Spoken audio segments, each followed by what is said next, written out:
Let's start together a single campaign Facebook ads account for a multi-million dollar brand. Ciao guys, welcome back. I'm Paolo Santanicchia and I'm a freelancer meta ad specialist running ads for companies that want to scale their customer acquisition while staying profitable, applying psychology to advertising. And today I want to show you exactly how I manage an ad account of a brand that is starting from zero with meta ads, but actually is a multi-million dollar brand. So I will start by saying that the client is a natural supplement brand that is so famous in the USA, mostly on TikTok. It is a family-owned business and it went crazy on TikTok thanks to TikTok Shop. And as a paradox, that's why we are starting from zero on meta ads, because the client was going so well on TikTok thanks to the TikTok Shop, which is an integrated shop into that social network, that the client didn't feel the need to create his own e-commerce. That finally is up and running. We also have 3 different landing pages that we're going to test. There's the product page, that is the one you just saw. There is the sales page, and then there is the listicle page. So 3 different ways of promoting the same product, which is a supplement about magnesium and vitamins, everything natural. And our biggest competitor is a medical practice that is helping you losing weight using something that the creators we are going to see call shots. So don't need to explain that. Let's just say that the main benefit that this product is offering is losing weight. But the challenge here is helping our target audience understand that this is needed to lose weight and feel better, of course, and boost energy without saying that, because Meta doesn't allow such a direct way of communication in that sense. We cannot use before and afters, we cannot say lose weight, we cannot do a lot of things. And specifically, I wrote them thanks also to Lorenzo, which is the owner of GrowTab, which is the agency I'm managing this client with, and of which I am the media buying director. So we cannot use these ones. This is a list of best practices that has been told, if I'm not wrong, by Ashwin, which is the marketing manager of Obvi, which is a very, very famous supplement brand in the USA that had the same issues, the same challenges, and so they made this list that they published. So what we're going to do is to set up a single campaign, because we want this ad account to be as simple as possible. We want the testing and the scaling campaign to be in the same campaign. And the other challenge is that we are going to use the videos that they already have. So we need to check if all of these best practices are followed in the videos that they sent us. The videos that they sent us is this list of TikTok videos that are filtered by shoppable video attributed GMV. So basically the revenue that every video generated to the TikTok shop. So we are starting from a huge one, which is $157,000 generated by just this video. And then of course we have the breakdown. And we are going to select the ones, actually I already selected them, the ones that are usable. Actually there is also this that is usable, but I'm not going to launch it right now because of some doubts that I have in terms of way of communicating into this video. But let's start with these 11 ones that I selected. The yellow ones are the ones that are a little bit borderline. There's a bit of skin showed in this video. Here there is the before, but there's not the after. So the person before using the supplements but not after, so it might be borderline. And then this one says fit into my clothing. I'm not very sure about how Meta could see this, while the green ones are the ones that are okay to use. So let's start with the campaign. The campaign is already set up, but I'm going to dive deeper into how I structured it. So as we have different landing pages and we have lots of videos, I had to choose how to prioritize everything into one campaign. First of all, why we are using one campaign? One campaign allows us to have as much data as possible all in one place. So the lower are the places, let's call them like this, where Meta tracks data and where Meta collects data, the better our performances will be in the long term. So we want to have everything under one campaign so that we can optimize everything here, and Meta is collecting everything in the same place, and so learning faster what our target audience likes, what our target audience is more likely to respond to, and many other advantages that Meta has by having everything under the same campaign. So Basically, what we decided to do was to create ad sets based on different landing pages, and we are going to identify them with something that I call codes. The codes are the ways to identify our elements into our advertising. So I made this list, which are the codes. So the codes that are identifying in our naming convention, which is these ones you are going to find in the description also. And basically the structure of our naming is GH, which is the identification of the agency I'm working with, which is Growth Up. Then the year, month, and day in which we are going to launch, that is always the next midnight. Then the client code, what we are doing here, so testing landing page, the state code, which is USA, male and female, 1865 as age, TikTok library batch 1 identifies the first 20 ads that I selected. So the first ads that I selected among the 20 ads that I saw before. And then the landing code. The landing code, as I was saying, is a way to say which landing page we are testing. So landing 1 represents the product page, landing 2 represents the sales page, and the landing 3 represents the listicle page. So we have landing 1, landing 2, landing 3. Then we have 7-day, which is the 7-day click attribution setting, and 7-day click attribution settings allows us to actually take people that are likely to purchase this product after clicking on our ad. And this allows us to avoid people that already know the brand and might be targeted from ad sets with 7-day click, 1-day view attribution settings, because this way Meta is able to attribute the most of the revenues. Because if someone already knows the brand, for sure they're going to buy in some days maybe, but they just see the ad on Facebook. Even if that ad is not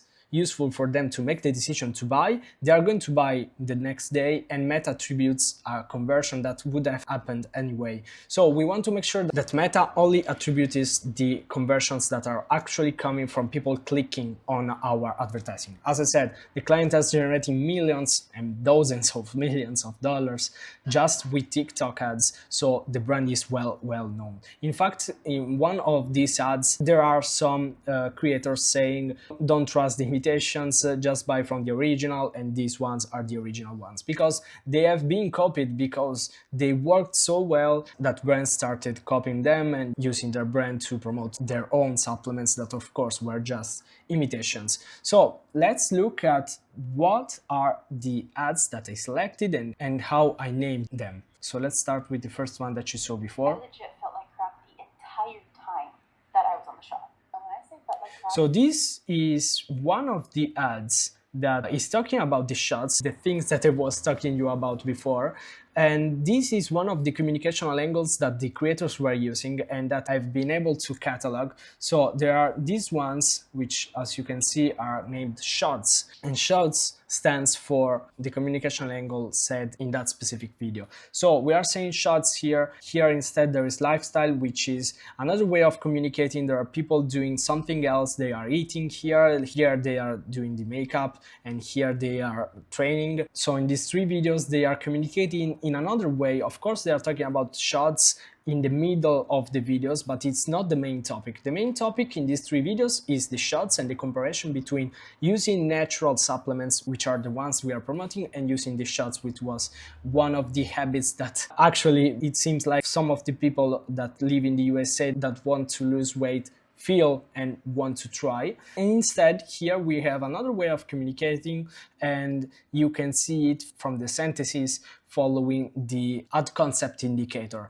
So these ones, the first sentences you see after the concept indicator and the communication angle indicator says the exact words that the creator is saying, and then in brackets there is the headline. The headline is just simply what's written on the video. So Nature Sempic, here there is how I finally dropped, which is what's written here, how I finally dropped, and so on. Then after that, after the brackets, we have the copy indicator, so it's this one. So we are using the same copy on the 3 different landing pages, and so it is always copy A, the indicator is A, but point 1.1 stands for the landing page 1, so the product page which is mentioned into the copy. And in fact, copy A is identical to the other copy A, but that 2.2 shows that we have a different landing page. This helps us stay organized,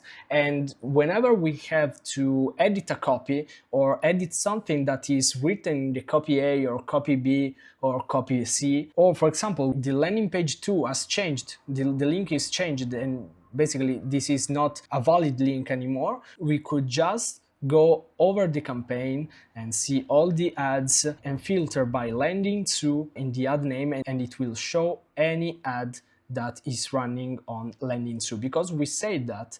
And also we have the copy, which is copy A.2, in which we can just bulk edit and we will edit the copy, changing on any of these ads directly without doing that manually on every ad. Same thing for the landing page. So on the landing page field, we will just change the landing page link in order to put the one that works. And then, of course, we had the same thing for headlines for the same reasons. And in particular, on these ads that I just launched, I like to use all of these 3 so that Meta can mix them up and find the best combination for us. So this is basically how I structured the ad account. So we have one campaign in which there are 3 landing pages, and we are waiting for the Growth Up creative team to create more ads. And until we don't have them, we are just using the ads that the client gave us that generated, as you saw, a lot of money. Even a single ad generated hundreds of thousands of dollars in revenue.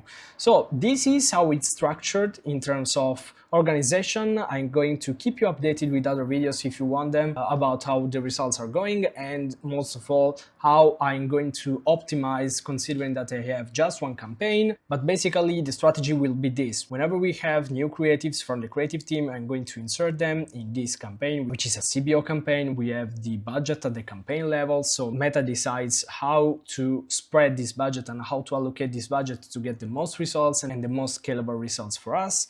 And whenever we see there's a winner, Meta is going to scale it automatically by giving it more budget, and we can always play with the minimum of budgets and the maximum of budgets in order to have a little bit of control if we need to have that. But basically we trust in Meta's algorithm, and as I showed in the other video where I talk about the SaaS that we scaled from $80,000 per month to $500,000 per month in ad spend by scaling profitably, we have applied a similar structure. We didn't have one campaign, but we had all CBO campaigns, and those CBO campaigns helped us scale thanks to the smart budget allocation that Meta is able to do. So this is everything to know from the client. In GrowthHub, we also have the chat directly with the client in which we show him how we're going to work, what our strategies will be, and we are all aligned with the next strategies. And also internally, we have the media buying chat in which we share some insights and discuss about the next strategies.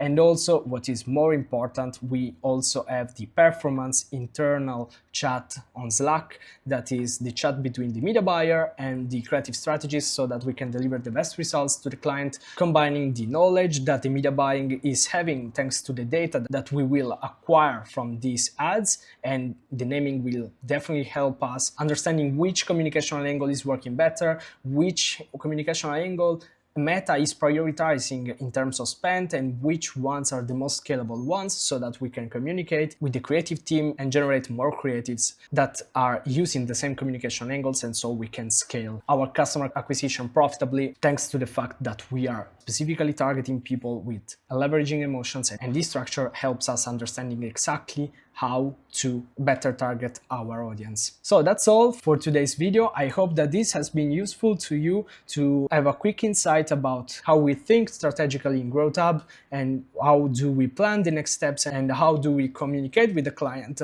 but also what are the reasons behind every action that we take to create another account structure that is like this or rather like that, and what are the questions to ask in order to find the best structure for us. I will definitely keep you updated with the results of this client, and I will keep you updated about how I manage a single campaign for a multi-million dollar brand, and I will definitely show it to you in another video whenever I have results. So thanks for watching till here. I remind you that you can subscribe to this channel to stay updated about the next videos, and follow me through these social media where I'm active both in Italian and in English, as I work both with Italian companies and also American and British companies. I can't wait to show you the results, and I'll see you in the next video. Ciao!